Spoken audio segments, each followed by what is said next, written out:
Good morning seventh class. आज हम Hindi B में पार्ट सेकंड रीड करेंगे जिसका नाम है वन विचार। तो सबसे पहले हम करेंगे लिपि किसे कहते हैं।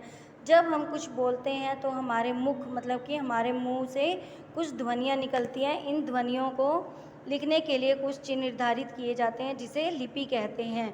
एक बार दोबारा से बता रही हूँ, लिपि किसे कहते हैं। जब हम कुछ बोलते हैं तो हमारे मुख मतलब कि हमारे मुंह से कुछ ध्वनियाँ निकलती हैं। इन ध्वनियों को लिखने के लिए कुछ चिन्ह निर्धारित किए जाते हैं जिसे लिपि कहते हैं। उदाहरण के लिए गाय शब्द दो ध्वनियों से मिलकर बना है, ग तथा य, परंतु इन दोनों ध्वनियों में अ और अ की ध्वनि मिली है। इस प्रकार ये क्या बन जाता है, गायें। जैसे ग प्लस य क्या बन गया, गायें। अब हम करेंगे वर्ण किसे कहते हैं। वर्ण भाषा की सबसे छोटी इकाई है जिसके और खंड नहीं किए जा सकते। ये भाषा की सबसे छोटी ध्वनि है, इसे वर्ण कहते हैं। एक बार दोबारा से बता रही हूँ, वर्ण किसे कहते हैं। वर्ण भाषा की सबसे छोटी इकाई है, इसके और अधिक खंड नहीं किए जा सकते। ये भाषा की सबसे छोटी ध्वनि है, इन्हें हम क्या कहते हैं, वर्ण कहते हैं। अब हम करेंगे वर्णमाला किसे कहते हैं। वर्णों के व्यवस्थित एवं क्रमबद्ध समूह को वर्णमाला कहते हैं। वर्णमाला किसे कहते हैं, वर्णों के व्यवस्थित एवं क्रमबद्ध समूह को वर्णमाला कहते हैं। अब हम करेंगे स्वर। हमारे स्वर कौन से होते हैं, अ से अनार, अ से आम, ठीक है, ये सभी हमारे क्या हैं, स्वर होते हैं। और हमारे व्यंजन कौन से होते हैं, क से कबूतर, ख से खरगोश, ग से गमला, ये सभी हमारे क्या हैं, व्यंजन हैं। अब आपको स्वर तो पता चल गया, स्वर कौन से होते हैं और व्यंजन कौन से होते हैं, ठीक है। अब हम करेंगे स्वर किन्हें कहते हैं। जिन वर्णों का उच्चारण स्वतंत्र रूप से अर्थात अन्य ध्वनियों की सहायता के बिना किया जाता है उसे हम क्या कहते हैं, स्वर कहते हैं। एक बार दोबारा से बता रही हूँ, स्वर किसे कहते हैं। जिन वर्णों का उच्चारण स्वतंत्र रूप अर्थात बिना ध्वनियों की सहायता के से किया जाता है उसे हम क्या कहते हैं, स्वर कहते हैं।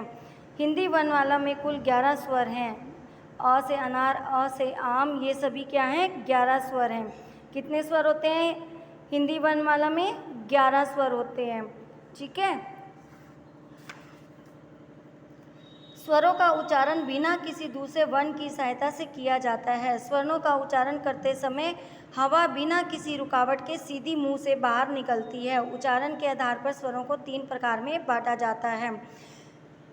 स्वरों का उच्चारण बिना किसी दूसरे वर्ण की सहायता से किया जाता है। जब हम कुछ बोलते हैं तो स्वरों का उच्चारण करते समय हवा बिना किसी रुकावट के सीधी हमारे मुंह से बाहर निकलती है। तो इन्हें कौन से 3 भागों में बांटा जाता है, उच्चारण में लगने वाले प्रयत्न के आधार पर, उच्चारण में लगने वाले समय के आधार पर, उच्चारण में प्रयुक्त अंग के आधार पर, ठीक है। अब हम करेंगे हास्य स्वर। जिन स्वरों का उच्चारण करने में बहुत कम अर्थात एक मात्रा का समय लगता है उन्हें हम क्या कहते हैं, हास्य स्वर कहते हैं। ये 4 स्वर होते हैं। अ से अनार, छोटी ई से इमली, छोटे ऊ से उल्लू तथा री से ऋषि, इन्हें मूल स्वर भी कहते हैं। एक बार दोबारा से बता रही हूँ मैं, हास्य स्वर किसे कहते हैं।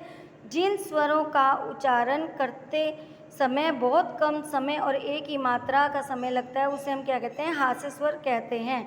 अब हम करेंगे दीर्घ स्वर। जिन स्वरों का उच्चारण करते समय दुगना समय लगता है और दो मात्राओं का समय लगता है उन्हें हम क्या कहते हैं, दीर्घ स्वर कहते हैं। हास्य स्वर में एक मात्रा का समय लगता है और समय भी बहुत कम लगता है। जो दीर्घ होता है उसमें समय भी ज़्यादा लगता है, दुगना लगता है और 2 मात्राएं लगती हैं। जैसे अ से आम, बड़ी ई से ईख, बड़े ऊ से ऊन, ठीक है।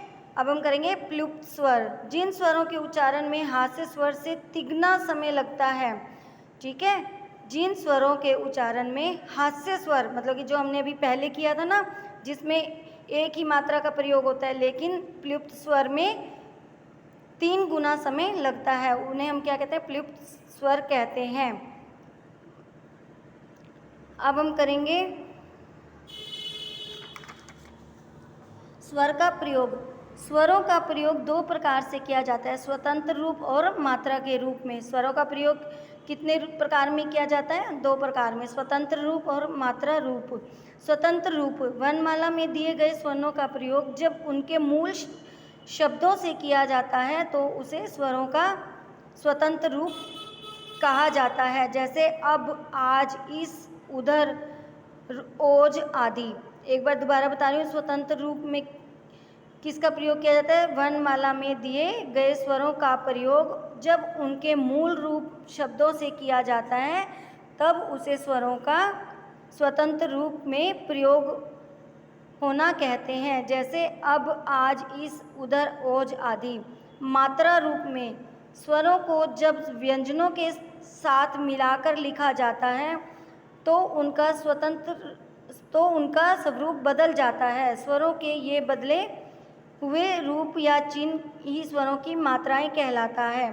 एक बार दोबारा से देखेंगे, मात्रा रूप में स्वरों को जब व्यंजनों के साथ मिलाकर, मतलब कि जो स्वर होते हैं उन्हें व्यंजनों के साथ मिलाकर लिखा जाता है तो उनका स्वरूप जो होता है वो बदल जाता है। स्वरों के ये बदले हुए रूप या चिन्ह ही स्वरों की मात्राएं कहलाते हैं। प्रत्येक स्वर की अलग मात्रा होती है, जैसे अ ऐसा स्वर है जिसकी कोई मात्रा नहीं होती है, वह प्रत्येक व्यंजन में मिला रहता है। ये देखो मात्राएं क्या है हमारी, अ की तो कोई मात्रा ही नहीं होती है। अभी मैंने आपको ऊपर बताया ना कि अ एक ऐसा स्वर है जिसकी कोई मात्रा नहीं होती है। अ से आम, ये देखो अ की मात्रा है, छोटी ई की मात्रा है, बड़ी ई की मात्रा है, छोटे ऊ की, बड़े ऊ की, री से ऋषि, ए से एड़ी, ऐ से ऐनक, ओ से ओखली, औ से औरत। ठीक है, ये सभी क्या हैं? मात्राएं हैं। तो आज हम यहीं तक रीड करेंगे, इससे आगे हम कल रीड करेंगे। ओके।